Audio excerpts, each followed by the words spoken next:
여러분 만약에 말입니다. 숨만 쉬어도 통장에 매달 1억 원이 꽂힌다면 어떨 것 같습니까?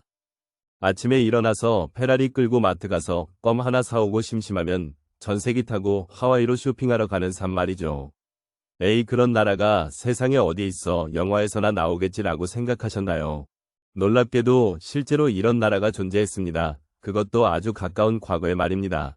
국민들은 일이라는 걸 아예 안 했습니다. 세금 0원, 병원비 0원, 학비 0원, 심지어 집도 공짜로 줬으니까요.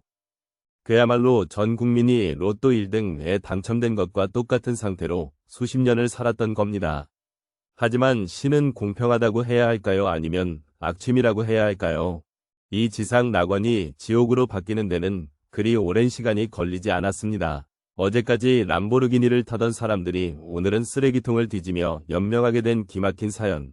전 세계에서 가장 화려하게 비상했다가 가장 처참하게 나락으로 떨어진 나라 나우루 공화국의 이야기를 지금부터 시작합니다.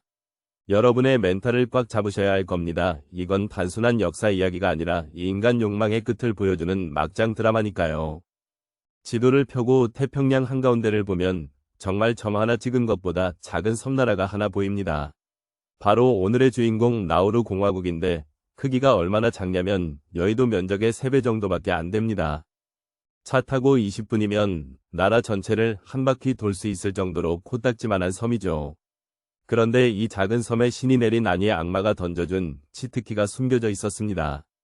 수천만 년 동안 알바트로스 같은 바다새들이 이 섬에 똥을 싸고 갔는데 그 똥이 산호초와 섞이면서 화학 반응을 일으킨 겁니다.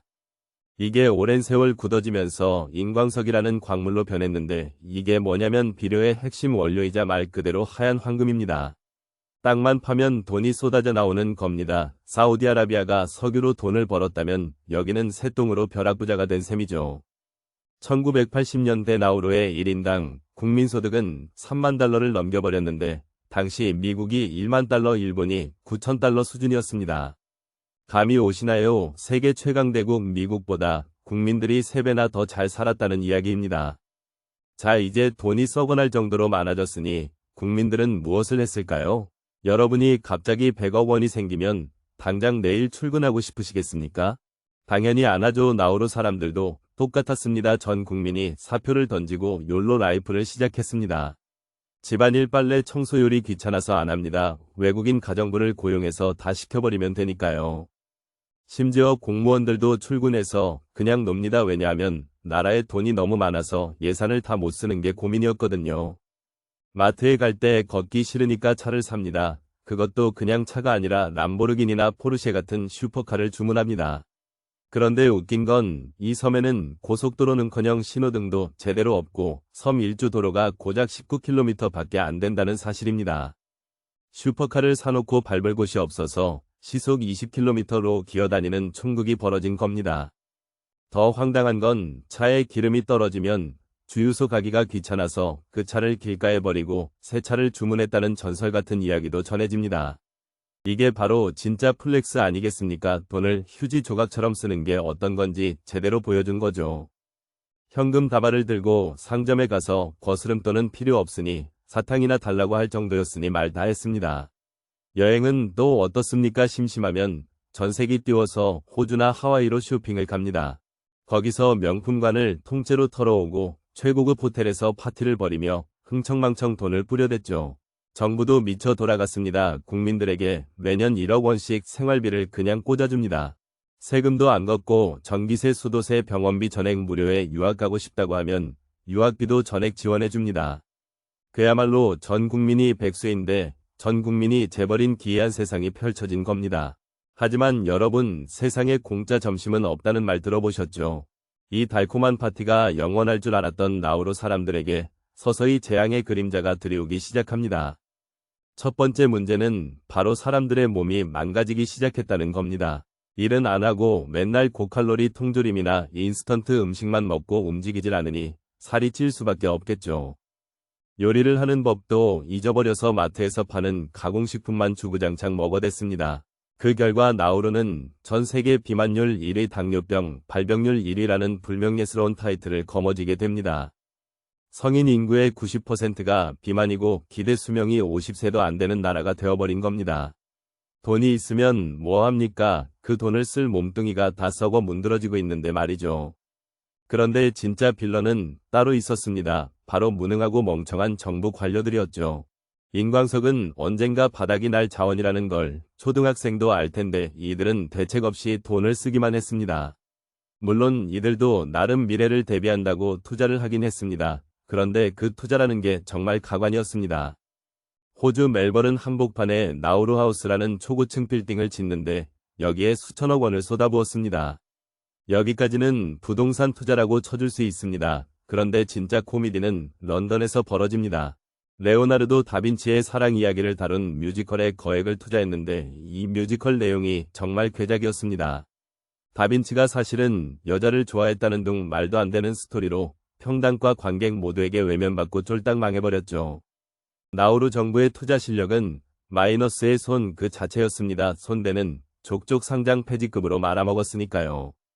세계 곳곳에 호텔을 짓고 골프장을 지었지만 관리를 할 줄 몰라서 흉물로 방치되거나 사기꾼들에게 헐값에 넘겨졌습니다. 국민들도 마찬가지였습니다. 위기의식이라는 게 아예 존재하지 않았습니다. 인광석 채굴량이 줄어들고 있다는 뉴스가 나와도 에이 설마 나라가 망하겠어라며 콧방귀를 뀌었습니다. 지금 당장 내 주머니에 꽂히는 현금이 중요한데 미래 따위가 무슨 상관이냐는 식이었죠. 마치 폭탄 돌리기를 하듯이 내 세대만 아니면 되라는 심정으로 쾌락의 엑셀을 더 세게 밟았습니다. 그리고 1990년대가 되자 드디어 올 것이 오고야 말았습니다. 섬의 80%를 파헤쳐가며 캐냈던 인광석이 바닥을 드러내기 시작한 겁니다. 더 이상 팔아먹을 새똥이 없어진 순간 나우루의 경제는 자유낙하하듯 수직으로 추락했습니다. 정부의 고가는 텅 비었고 해외에 투자했던 자산들은 이미 휴지 조각이 된 지 오래였습니다. 그런데 더 끔찍한 건 국민들의 상태였습니다. 수십 년 동안 놀고 먹느라 일하는 근육이 다 퇴화해버린 겁니다. 농사짓는 법도 모르고 낚시하는 법도 모르고 심지어 빨래하는 법조차 까먹은 사람들이 무엇을 할 수 있었겠습니까? 마트에는 물건이 동나고 전기가 끊기고 식수가 부족해지기 시작했습니다. 어제까지 벤츠를 타고 다니던 사람들이 당장 먹을 물을 구하기 위해 빗물을 받아먹어야 하는 처지가 된 겁니다. 정부는 발등에 불이 떨어지자 정말 막장 드라마에서나 볼 법한 최악의 수를 두기 시작합니다. 바로 검은 돈을 세탁해주는 조세 도피처가 되기로 한 겁니다. 전 세계 마피아 테러리스트 범죄자들에게 돈을 받고 비밀 계좌를 만들어주고 위조 여권을 팔아제꼈습니다. 나우루 은행은 러시아 마피아들의 자금 세탁소가 되어버렸고 국제사회의 공공의 적이 되었습니다. 미국이 9.11 테러 이후 테러 자금줄을 죄기 시작하면서 나우루는 그야말로 개박살이 났습니다. 금융 제재를 얻어맞고 그나마 들어오던 검은 돈줄마저 끊기자 국가는 파산 선언을 할 수밖에 없었습니다. 결국 나우루는 최후의 수단으로 자존심이고 뭐고 다 팔아치우기 시작합니다. 바로 호주의 난민 수용소가 되어주는 대가로 지원금을 받는 것이었습니다. 호주로 밀입국하려는 난민들을 나우루 섬에 가둬두고 감시하는 교도관 역할을 자처한 겁니다. 한때 세계에서 가장 부유했던 지상 낙원이 이제는 다른 나라의 쓰레기 하치장이자 거대한 감옥으로 전락해버린 순간입니다. 섬의 자연환경은 이미 인광석 채굴로 인해 달 표면처럼 황폐해져서 사람이 살기 힘든 땅이 되었습니다. 숲은 사라지고 기온은 치솟았으며 비가 오면 홍수가 나서 온 마을이 잠기는 생지옥이 펼쳐졌습니다. 람보르기니와 포르쉐는 고철 덩어리가 되어 길가에 방치되었고 녹슨 차체 위로 잡초만 무성하게 자라났습니다. 지금 나우루의 모습은 어떨까요? 여전히 호주의 원조 없이는 하루도 버티기 힘든 상태입니다. 한때 모든 국민이 백만장자였던 이 나라의 현재 실업률은 90%에 육박합니다. 과거의 영광을 기억하는 노인들은 당뇨병 합병증으로 고통받으며 쓸쓸히 죽어가고 있습니다. 젊은이들은 희망이 없는 섬을 탈출하고 싶어도 갈 곳이 없어 무기력하게 하루를 보냅니다. 나우루의 몰락은 단순히 자원이 고갈되어서가 아닙니다. 진짜 원인은 자원에 취해 노동의 가치를 잊어버린 국민들의 나태함과 미래를 팔아 현재를 즐겼던 탐욕 때문이었습니다. 스스로 땀 흘려번 돈이 아니면 그 돈은 내 것이 아니라는 단순한 진리를 그들은 너무 늦게 깨달았습니다. 쉽게 들어온 돈은 쉽게 나간다는 옛말이 하나도 틀린 게 없다는 걸 몸소 증명해 보인 셈이죠. 정부가 국민들의 눈과 귀를 가리고 포퓰리즘이라는 달콤한 사탕을 물려줄 때 국민들은 그 사탕이 독약인 줄 모르고 받아먹었습니다. 비판 의식 없이 주는 대로 받아먹다가는 결국 노예가 된다는 섬뜩한 교훈을 우리에게 남겨주고 있습니다. 자, 여러분, 나우루의 이야기를 듣고 어떤 생각이 드셨습니까? 그저 멍청한 섬나라 사람들의 한심한 이야기라고 치부하고 넘기실 건가요? 저는 이 이야기를 준비하면서 등골이 서늘해지는 기분을 느꼈습니다. 코인으로 인생 역전을 꿈꾸고 영끌해서 부동산에 올인하고 월급 모아봐야 티끌이라며 욜로를 외치는 지금 우리의 모습. 어쩌면 나우루 사람들이 람보르기니를 타고 질주하던 그 모습과 소름 돋게 닮아있지 않습니까? 거품이 꺼지고 파티가 끝났을 때 계산서를 받아들고 피눈물을 흘리는 건 결국 우리 자신이 될지도 모릅니다. 역사는 반복됩니다. 다만 출연진만 바뀔 뿐이라는 말이 있죠.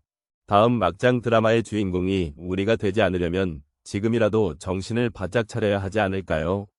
공짜 치즈는 쥐덫 위에만 있다는 사실을 다시 한번 명심해야 할 때입니다.